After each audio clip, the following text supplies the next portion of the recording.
তিন জায়গায় প্রয়োজনে মিথ্যা বলা যায়।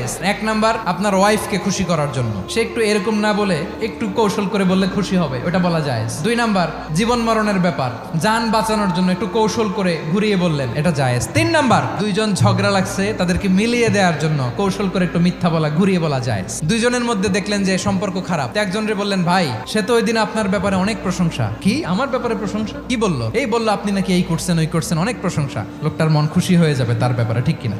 আবার তার সাথে যার ঝগড়া, ওরে যে বলুন, ভাই ওই দিন তো সে আপনার অনেক অ্যাপ্রিসিয়েশন করলো, অনেক, সে তো অবাক, কি রে বলে কি? এই যে দুইজনের ব্যাপারে দুইজনের একটু ভালো ভালো কথা বলে দিচ্ছেন, একদিন দেখবেন রাস্তা দিয়ে হাঁটার সময় একে অপরকে সালাম দিয়ে ফেলছে, সালাম দিয়ে বুকে জড়ায় ধরছে, আছে না নাই?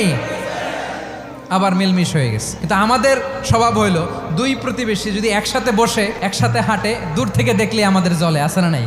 ঘটনা কি? এই দুইটার মধ্যে এত মিল কে? এই দুইটার মধ্যে গিরিঙ্গি লাগানো যায় কিভাবে? আল্লাহর কাছে তওবা করেন, এই মানসিকতার যেন আমরা না হয়, আমরা মিলিয়ে দিব।